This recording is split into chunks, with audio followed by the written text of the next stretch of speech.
자, 이 장면에서 이제 연계해서 가겠습니다. 자, 고 뮤지엄. 근데 동생이 물감 재료상을 했거든요. 그래서 물감을 계속 궁금해졌어요. 그래서 그림을 많이 남겼죠. 그래서 고흐랑 그 동생이랑 태호. 태호랑 네, 편지도 그렇죠. 자주 받고 그랬구나. 그래서 자, 이 부분 중복해서 나갑니다. 음. 생활비도 주고 태호가 동생이 우애가 좋네. 재료도 주고 태호는 그 그림을 팔려고 애를 많이 썼는데 안 팔렸어요. 네, 그 당시. 정말 안타까운 게 이 훌륭한 명작이 지금 네덜란드 고흐 미술관이 한 7, 8층 되는 큰 건물이 있어요. 근데 살아있을 때는 자기 그림을 직접 한 게 단 한 점이에요. 한 점. 그 한 점이 1888년에 그린 붉은 포도밭입니다. 뭐 어떤 걸 팔았죠? 그게 태호한테 물어봐야 돼요. 태호! 태호!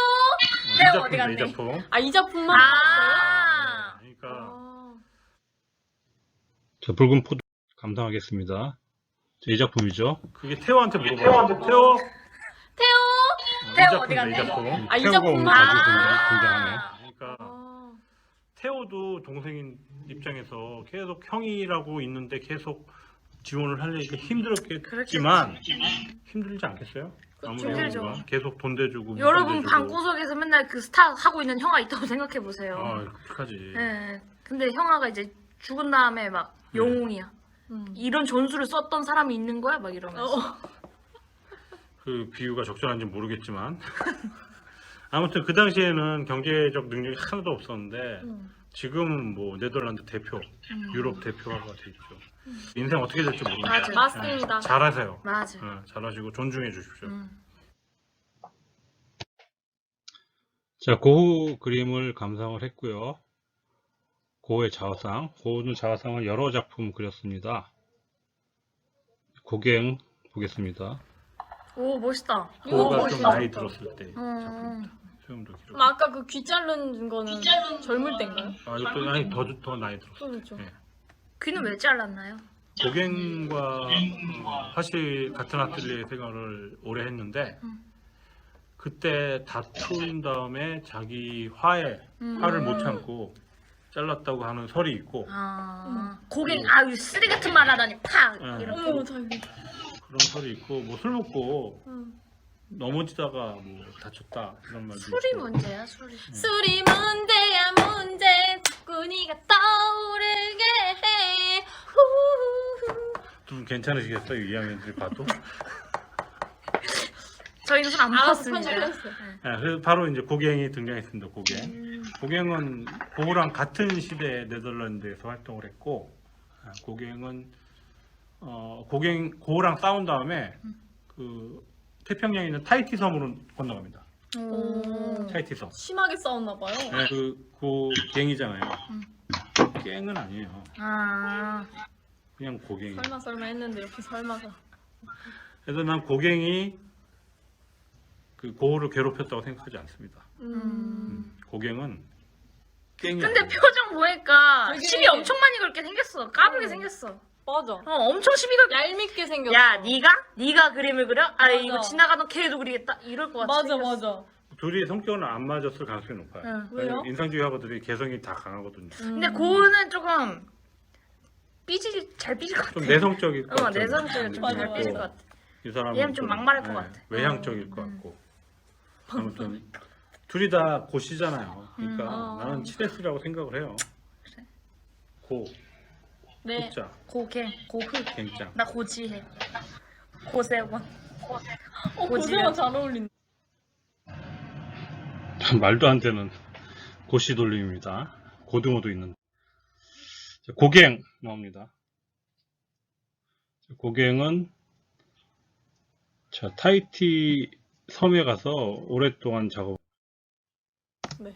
천사인가요? 링이 있네요 머리 위에. 그러니까 고갱은 후기 아. 인상주의 화가이지만 이런 작품이 나중에 그 입체주의 작품에도 영향을 미쳤어요. 네. 나 알았어. 고갱이 하도 싸가지 없게 구니까 사람들이 쟤 싸가지 없다 그러니까 아니야. 난 사실은 천사야 하면서 하면서? 자화상으로 자기 오. 머리에 천사를 다 맞네. 일리가 있네요. 그쵸? 역시 천재예요. 그랬을 것 같아. 해석이 그렇습니다. 자, 다빈치 작품 잠깐 보겠습니다. 다빈치의 연필 습작 자화상입니다. 다빈치 작품이 몇 년 전에 한국에 왔어요. 근데 이런 연필화만 왔더라고요. 그게 한 몇 년 전이고 한 10년 전 같은데. 그래서 가서 봤는데 예술의 전당이 아닌 것 같은데 서울시립미술관이었나? 하여튼 가서 봤는데 연필화만 와서 약간 아쉬웠습니다. 자, 라파엘로입니다. 라파엘로.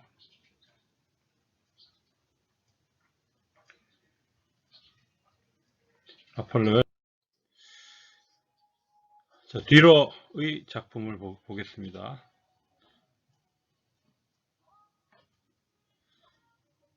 자, 알브레이트 뒤로. 그 다음에 좀 나이가 들었을 때 27살. 수영을 들으니까 나이가 들어 보이네. 그러네요. 예. 근데 여기서도 옷이 이쁘네. 예, 이분이 취향입니다. 그러니까 어깨를 좀 드러내고. 예. 음. 취향 좀 희한하네. 수영을 그러니까 나보다 나이가 들어 보이네. 지금 내 나이랑 똑같은데. 그러게. 동갑이네. 27이네요. 예. 동갑이네. 나는 똑같은데 나도 수영이 기르니까 네. 27, 그래도 27 보이는데. 이런 수염을 길러봐야겠습니다. 그러니까. 예, 그래서 좀 있어 보이게 하고 다니겠습니다. 네. 계약하면, 등교 계약하면. 자, 이거는 이제 2년 29살 때. 예. 손이 돈을 좀 이렇게 벌었나 봐요. 모피코트를 입었네. 2년 동안. 열심히 일을 해서, 모피코트를 하나 사 입었습니다. 멋있어요. 예. 여러분도 열심히 공부하세요. 폴바인.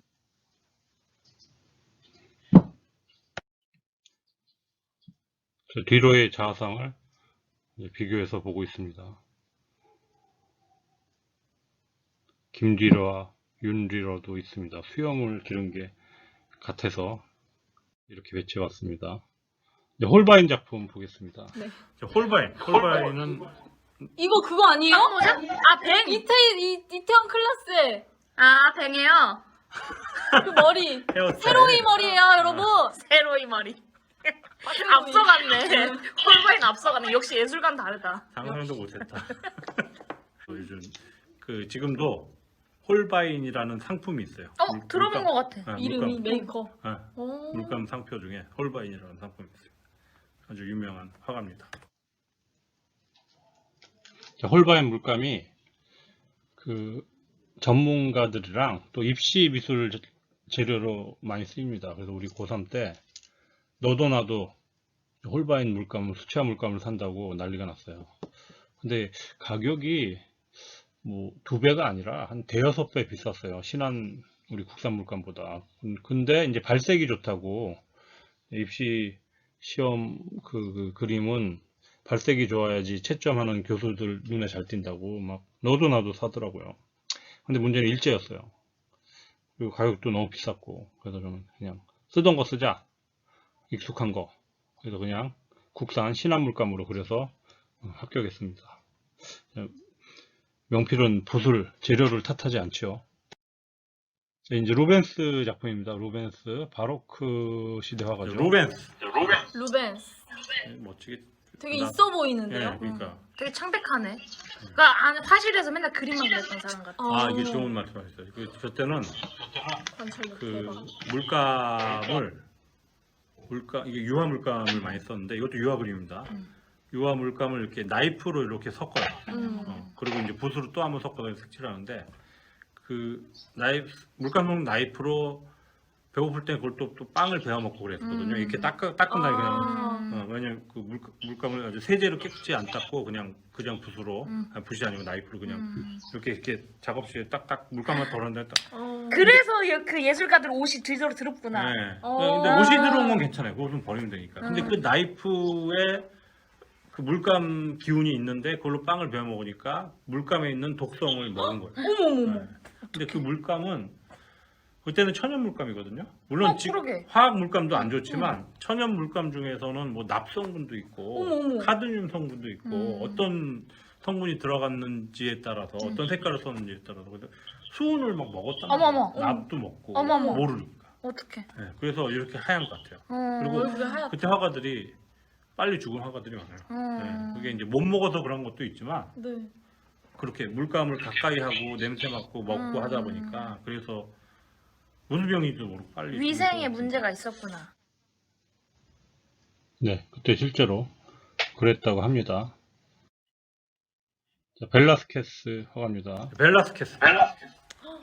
아니 수영 근데 특이하네. 화가들은 이렇게 화가 잔뜩 났어요 모두. 웃고 있는 놈들이 하나도 없네. 맞네. 옛날에 이게 컨셉이었나 봐. 그런가 봐. 그게 좀 권위 의식이 있었지 않았나 싶네요.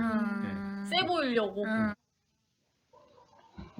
화가라서 화가 난 건 아니고 좀 바로크 시대가 좀 장중하고 웅장하고 남성적인 유형의 그림이었잖아요. 예, 그래서 마네입니다. 마네. 마네입니다, 마네도 마네. 엄청 유명한 화가인 네, 것 같은데. 아닙니다. 마네는 이제 모네랑 같이 활동을 했고 인상주의 작가입니다. 와, 근데 얼마에 낙찰됐다고요? 393억이요? 대박. 지금은 이거보다 더 비싸죠. 와. 마네랑 모네는 그래도 살아있을 때 대접을 받았고 네. 이 후손들이 덕을 많이 봤죠. 그랬겠네. 조상을 잘 둬서. 이제 피카소입니다. 오늘의 하이라이트 피카소. 이 작품은 14살 때 그린 피카소의 자아상을 비롯하여서 여러 가지 작품들을 감상해 보겠습니다. 피카소 하면은 난 그 그림밖에 몰라요. 이렇게 삐쭉삐쭉 해가지고 게르니카? 그림들이 따로따로 예. 있는 거. 예. 염소 있고 몸머리 있고. 난 우는 여인. 그것도 우는 유명하지. 여인. 이게 다 미술책에 여러분들 미술책에 다 나오는 겁니다. 우는 여인이니까. 비슷해. 똑같아. 네, 그리고 선생님이 말한 게르니카라. 이게 전부 다 이게 1910년대 그때 그린 작품들이 많이 교과서에 실려 있거든요. 게르니카가 그 게르니카 그 뭐 스페인 내전 아닙니까? 오. 모르는 게 네, 없어. 맞아. 스페인 내전을 그린 거고 또 아비뇽의 처녀들 그것도 교과서에 많이 나왔습니다. 그 여성 4명이 이렇게 누드화를 그렸는데 오 여기 나오네요 마침 네, 그림이. 네. 와우. 근데 보면은 뭐 눈이랑 코랑 뭐 입이랑 이 전부 다 보는 시점이 다르거든요. 네. 그래서 입체주의의 시작이다. 맞아. 라고 이제 알려져 있습니다. 멋집니다. 이 피카소입니다. 피카소? 그러니까 지금 나온 자화상은 그 훨씬 이전 청색 시대 피카소가 10년 단위로 시대가 바뀌는데 청색 시대 때 그린 자화상입니다.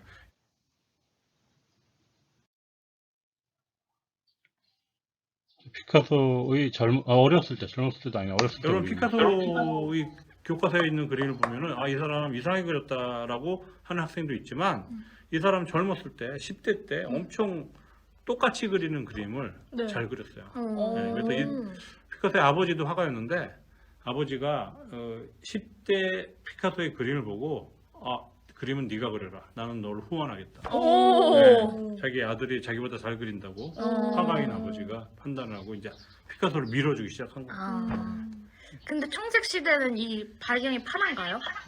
그래서 청색 시대라고 합니다. 아. 푸른기가 많아요. 표현실주의의 적인 작품도 있고 입체주의 작품도 있고 표현주의 작품도 있어요.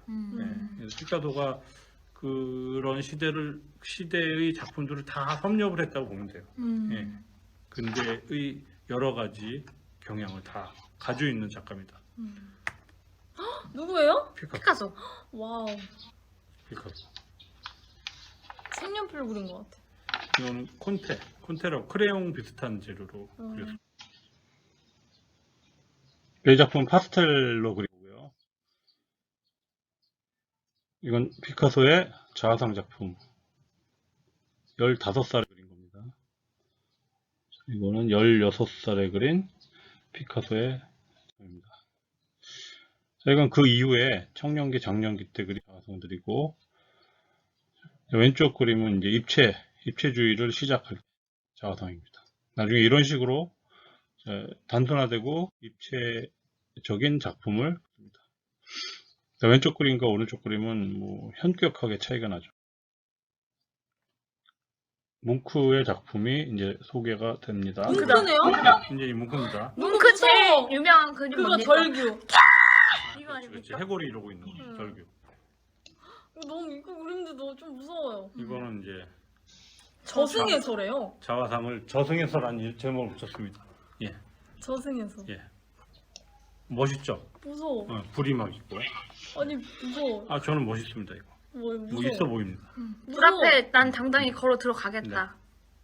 저승 무서워하지 않겠다. 난 나의 길을 가겠다. 뭉크가 표현주의 대표가요, 표현주의. 그래서 자기 내면과 심상을 응, 응, 응. 강렬하게 와. 표현한 작품.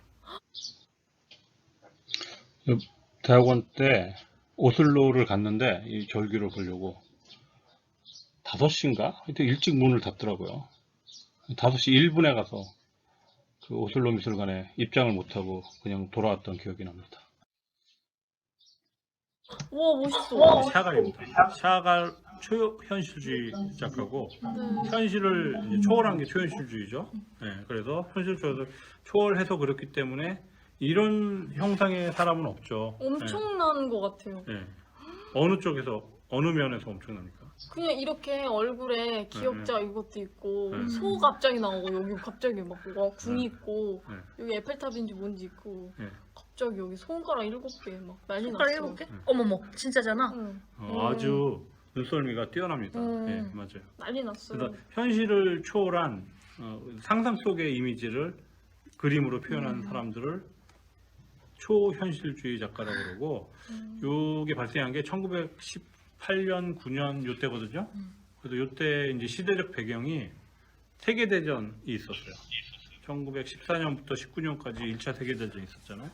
그때에 유럽에 이 유럽에서 전쟁이 났는데 유럽에 있는 많은 국가들이 일정 직업에 있는 사람들은 너희는 다치면 안 되니까 전쟁에 나가지 말고 중립국 어디죠?